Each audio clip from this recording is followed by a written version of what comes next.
રમેશભાઈ સિદ્ધપરા, સામાજિક કાર્યકર.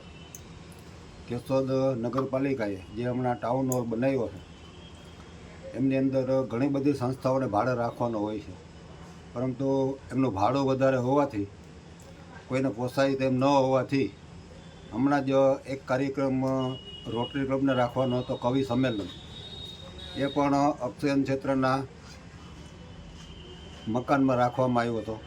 પછી હમણાં જ બીજો કાર્યક્રમ ગયો, ડીવાયએસપી સાહેબનું સન્માન અને 3 વાત તમારી 3 વાત અમારી, એ કાર્યક્રમ પણ ત્યાં જ કરવાનો હતો, પણ ભાડું પોસાય તેમ ન હોવાથી વેપારી મહામંડળે પણ સોની સમાજનો ઉપયોગ કર્યો છે.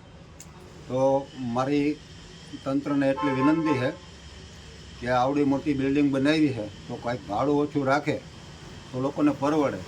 એટલે કેશોદ કોઈ એવડું મોટું શહેર નથી કે આવડા મોટા ઊંચા ભાડા ભરી શકે. અને આ જે સંસ્થાઓ કામ કરે છે એ નજીવી ફીની અંદર મેમ્બર બનાવતી હોય છે, એટલે નાના લોકોને પ્રોત્સાહન આપવા માટેના કાર્યક્રમો કરતી હોય. તો મારી નગરપાલિકાને વિનંતી છે કે થોડું ભાડું ઓછું કરે તો લોકોને પરવડે.